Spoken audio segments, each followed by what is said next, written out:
নমস্কাৰ মই নবজ্যোতি এটা গুৰুত্বপূৰ্ণ ভিডিঅ' লৈছো টেটকাম ৰিক্ৰুটমেণ্ট লিষ্টৰ সন্দৰ্ভত আৰু লগতে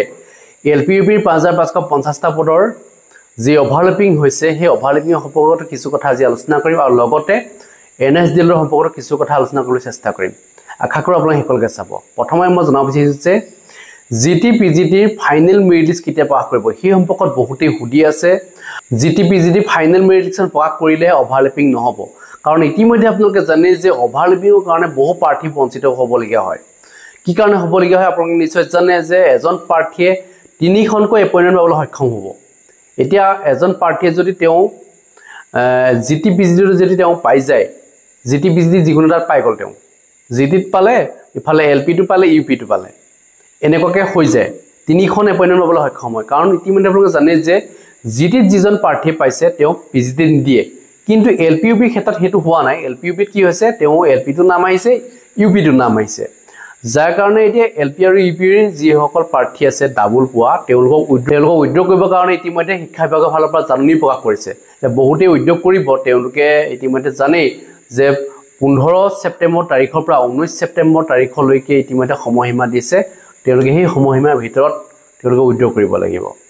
কিন্তু যিসকল প্ৰাৰ্থীয়ে এতিয়াও উদ্যোগ কৰা নাই তেওঁলোকে উদ্যোগ কৰক আৰু লগতে মই জনাব বিচাৰিছো যে জিটিপিজিটি ফাইনেল মেৰিট লিষ্টৰ সম্পৰ্কত জিটিপিজিটি ফাইনেল মেৰিট লিষ্টখন প্ৰকাশ কৰিলেহে যেটো এলপিইউপিৰ যে কাট অফ মাৰ্কটো অলপ কমি যাব মানে যিসকলে এলপি আৰু ইউপিত পাই আছে তেওঁলোকে আকৌ জিটিপিজিটি তেওঁলোকে পাই আছে তেওঁলোকৰ মেৰিট লিষ্টত অন্তৰ্ভুক্ত হৈ আছে গতিকে সেইসকল প্ৰাৰ্থীয়ে উইথড্ৰ কৰিলেহে মানে কাট অফটো কমিব বহু প্ৰাৰ্থী তেনেকুৱা আছে আমি জনা যিখিনি খবৰ লাভ কৰিছো তেওঁলোকে ইতিমধ্যে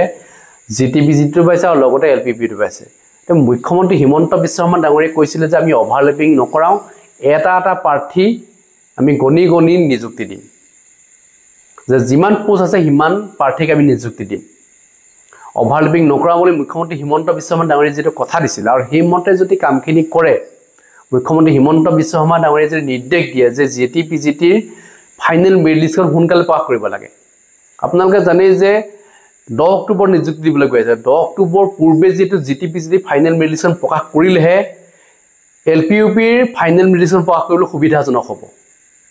কাৰণ জিটিপিজিটিৰ ফাইনেল মেৰিট লিষ্টখন যদি 25 ছেপ্টেম্বৰৰ ভিতৰত যদি প্ৰকাশ নকৰে তেতিয়াহলে কিন্তু এলপিইউপিৰ ফাইনেল মেৰিট লিষ্টখন প্ৰকাশ কৰাৰ ক্ষেত্ৰত কিছু পলম হৈ যাব মানে কি এই প্ৰাৰ্থীসকলে উদ্যোগ কৰিবলৈ সময় নাপাব গতিকে ফাইনেল মেৰিট লিষ্টখন সোনকালে যদি প্ৰকাশ কৰে তেতিয়াহলে উদ্যোগ কৰিবলৈ এটা সময় পাব আৰু যিসকল প্ৰাৰ্থীয়ে দেখক ৱেটিঙত আছে এতিয়া এলপিইউপিৰ তেওঁলোক প্ৰাৰ্থীসকল প্ৰাৰ্থী সোমাবলৈ সক্ষম হ'ব আৰু তেওঁলোকৰ ভেৰিফিকেশ্যন প্ৰক্ৰিয়াটো টাইমতে হৈ যাব কাৰণ তেওঁলোক সোমালেই নহ'ব তেওঁলোকৰ ভেৰিফিকেশ্যন হ'ব লাগিব তেওঁলোকৰ ডকুমেণ্ট সকলোখিনি চাব তাৰ কাৰণে এটা সময়সীমা দিব লাগিব তেওঁলোকক দুদিন তিনিদিন গতিকে সেই ক্ষেত্ৰত ইতিমধ্যে শিক্ষা বিভাগে কথাখিনি গুৰুত্ব দিব লাগিছিল যে অভাৰলেপিং যাতে নকৰাই তেওঁলোকে আৰু অভাৰলেপিং কৰাৰ ফলত এতিয়া বহু প্ৰাৰ্থী আগতে বঞ্চিত হৈ আহিছে আৰু এইবাৰো বঞ্চিত হ'ব বুলি বহুতে এতিয়া আশংকাত ভুগি আছে আৰু বহুতে এই ক্ষেত্ৰত শিক্ষা বিভাগক জনাইছে প্ৰাৰ্থীসকলে মেমৰেণ্ডামো দিছে যে জিটিপিজিটি ফাইনেল মেৰিট লিষ্টখন সোনকালে প্ৰকাশ কৰিব লাগে জিটিপিজিটি ফাইনেল মেৰিট লিষ্টখন প্ৰকাশ কৰাৰ পিছতেই যিমানখিনি প্ৰাৰ্থীয়ে ইতিমধ্যে উইথড্ৰ কৰিবলগীয়া আছে তেওঁলোকে উইথড্ৰ কৰি ল'ব আৰু এলপিইউপিত বহুখিনি পদ খালি হোৱাৰ সম্ভাৱনা আছে মানে তেওঁলোকৰ খালি পোষ্টত মানে সেই প্ৰাৰ্থীসকল সোমাব ৱেটিঙত থকা যিসকল প্ৰাৰ্থী আছে তেওঁলোক সোমাবলৈ সক্ষম হ'ব গতিকে এই প্ৰক্ৰিয়াটো খুব সোনকালে হোৱাটো আমি বিচাৰিছো বহুতে এই ক্ষেত্ৰত দাবী জনাইছে আৰু আমাৰ চেনেলৰ যোগেদি শিক্ষা বিভাগক অনুৰোধ জনাইছো যাতে তেওঁলোকে জিটিপিজিটি ফাইনেল মেৰিট লিষ্টত যাতে সোনকালে প্ৰকাশ কৰে এতিয়া মই আলোচনা কৰিব বিচাৰিছো এনএছডিএলৰ সম্পৰ্কত এনএছডিএলৰ একাংশ প্ৰাৰ্থী এটা গুৰুত্ব অভিযোগ আছে যে একেলগে ভেৰিফিকেশ্যন কৰিবলৈ গ'ল তেওঁলোকে ডকুমেণ্ট একেখিনিয়ে দিছে তেওঁলোকে কিন্তু তাৰ পিছত দুজন প্ৰাৰ্থীৰ নাম আহিলে আৰু দুজন প্ৰাৰ্থীৰ নাম নাহিলে না চাৰিজন প্ৰাৰ্থী একেলগে গৈছিল এনএছডিএলৰ তাৰ দুজন প্ৰাৰ্থীৰ নাম আহিছে দুজন প্ৰাৰ্থীৰ নাম অহা নাই কিন্তু লগত এনএছডিএলৰ কিমান প্ৰাৰ্থীয়ে ইতিমধ্যে মেৰিট লিষ্টত অন্তৰ্ভুক্ত কৰিবলৈ সক্ষম হৈছে সেই সম্পৰ্কত একচুৱেল ডাটাটো আমাৰ ওচৰত নাই কিন্তু আমি যিখিনি তথ্য লাভ কৰিছো মোক একাংশ প্ৰাৰ্থীয়ে ফোন কৰি জনাইছে যে এনএছডিএলৰ যিসকলৰ ইতিমধ্যে ভেৰিফিকেশ্যন মাতিছে যিসকলৰ ধৰক এতিয়া তেওঁলোকৰ ডকুমেণ্টৰ গণ্ডগোল আছে অহা 19 ছেপ্টেম্বৰ তাৰিখে তেওঁলোক মাতিছে ভেৰিফিকেশ্যনৰ কাৰণে কিন্তু ভেৰিফিকেশ্যনত নমতা একাংশ প্ৰাৰ্থীও ইতিমধ্যে তেওঁলোকৰ মেৰিট লিষ্টত নাম অন্তৰ্ভুক্ত কৰিবলৈ সক্ষম হৈছে তেওঁলোকৰ ৰিমাৰ্কছত এনএছডিএল বুলি লিখা নাই তেওঁলোকৰ অলৰেডি মানে মেৰিট লিষ্টত নাম আছে, তেওঁলোকৰ ৰিমাৰ্কছত NSDL বুলি লিখা নাই, কিন্তু NSDLৰ বহু প্ৰাৰ্থীৰ নাম অন্তৰ্ভুক্ত হৈছে বুলি মোক জনাইছে প্ৰাৰ্থীসকলে। আচলতে কথাটো কিমান দূৰ সঁচা মিছা আপোনালোকে কমেণ্ট ছেকশ্যনত লিখিব, কাৰণ তেতিয়াহে আমি গম পাম যে NSDLৰ কিমান প্ৰাৰ্থীৰ ৰিমাৰ্কছত NSDL বুলি অহা নাই বা তেওঁলোকক ভেৰিফিকেশ্যন মতা নাই। এনেকুৱা যদি প্ৰাৰ্থী আছে আপোনালোকৰ ওচৰত নিশ্চয় কমেণ্ট ছেকশ্যনত লিখিব, কাৰণ বহুতেই মোক সুধি আছিলে যে NSDLৰ কিমান প্ৰাৰ্থী সোমাইছে, একচুৱেল ডাটাটো তেওঁলোকক লাগিছিলে। এতিয়া কিছুমান প্ৰাৰ্থীয়ে তেওঁলোকৰ নম্বৰ থকাৰ পিছত তেওঁলোকৰ নাম অন্তৰ্ভুক্ত কৰিবলৈ সক্ষম হোৱা নাই মেৰিট লিষ্টত, গতিকে সেইসকল প্ৰাৰ্থীয়ে তেওঁলোকৰ মনত হয়তো বেয়াও লাগিব পাৰে, কাৰণ তেওঁলোকে সকলো ডকুমেণ্ট দিয়াৰ পিছত তেওঁলোকৰ নাম অন্তৰ্ভুক্ত হোৱা নাই। কিন্তু DWয়ে তন্নতভাৱে পৰীক্ষা কৰিছে বুলি ইতিমধ্যে জনাইছে যে যিখিনি ডকুমেণ্ট ইতিমধ্যে বিচাৰিছে সেইমতে চাইছে, বহুতেই জমা দিছে, সেইমতে তেওঁলোকৰ নাম মেৰিট লিষ্টত অন্তৰ্ভুক্ত কৰিবলৈ সক্ষম হৈছে। এতিয়া যিসকলে একেবাৰে দিব পৰা নাই তেওঁলোকৰহে নাম উঠা নাই মেৰিট লিষ্টত, গতিকে সেইখিনি প্ৰাৰ্থীয়েও ইতিমধ্যে অভিযোগ দিছে বহুতেই,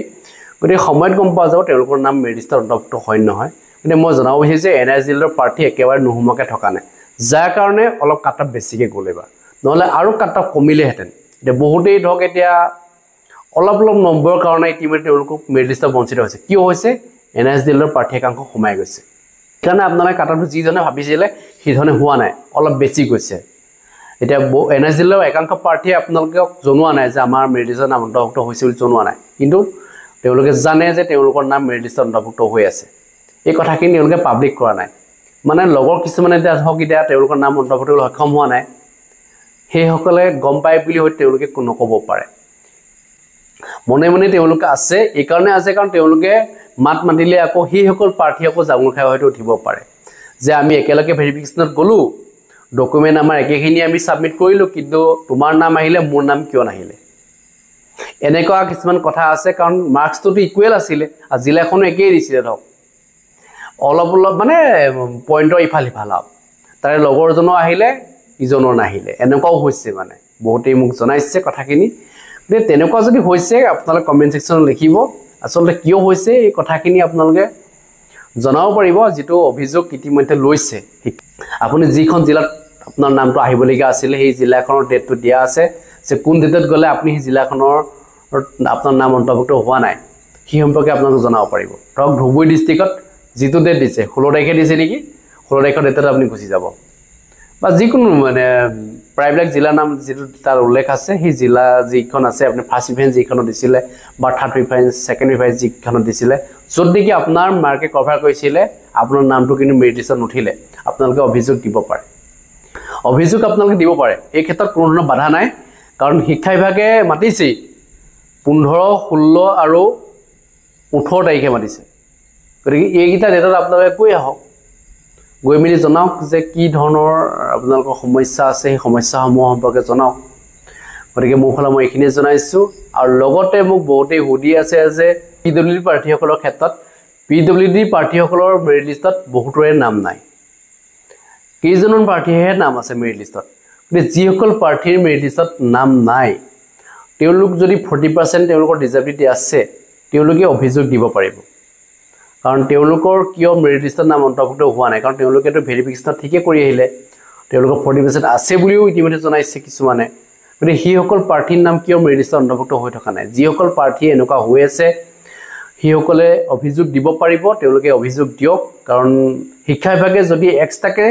যদি তেওঁলোকৰ মেৰিট লিষ্ট প্ৰকাশ কৰে সেই সম্পৰ্কত শিক্ষা বিভাগে তেতিয়াহে জনাব আপোনালোকক। গতিকে আপোনালোকে গৈ অহাটো ভাল হ'ব। যিসকল প্ৰাৰ্থী এতিয়া আশংকাত ভুগি আছে সেইসকল প্ৰাৰ্থী যোৱাটো মই বিচাৰিছোঁ। তেওঁলোকে যিকেইটা আপোনালোকে জানে যে ডেট ঘোষণা কৰিছে সেই ডেটত আপোনাৰ অভিযোগ দিয়ক, নহ'লে আপোনালোকৰ কিন্তু মেৰিট লিষ্টৰ নাম হয়তো অন্তৰ্ভুক্ত নহ'বও পাৰে। আপোনালোকৰ 40% ডিজেবিলিটি থকাৰ পিছতো আপোনালোকৰ কিয় মেৰিট লিষ্টৰ নাম অন্তৰ্ভুক্ত হোৱা নাই, যদিহে নাই তেতিয়াহ'লে বেলেগ কথা। আপোনালোকে সুধি আহক যিসকলৰ এনেকুৱা হৈ আছে যে মেৰিট লিষ্টৰ নাম অন্তৰ্ভুক্ত হোৱা নাই কিন্তু তেওঁলোকৰ মাৰ্কছ যথেষ্ট আছিলে, কম মাৰ্ক থকা প্ৰাৰ্থীও যদি নাম অন্তৰ্ভুক্ত হৈ আছে আপোনাতকৈ, আপোনাৰ বেছি নম্বৰ থাকিও যদি আপোনালোকৰ নাম মেৰিট লিষ্টত অন্তৰ্ভুক্ত হোৱা নাই তেতিয়াহ'লে আপোনালোকে জনাব পাৰিব। গতিকে মোৰ ফালে মই এইখিনিয়ে জনাইছোঁ। যদি কিবা ক'ব লগা আছে নিশ্চয় কমেণ্ট ছেকশ্যন লিখিব। ধন্যবাদ। জয় অসম।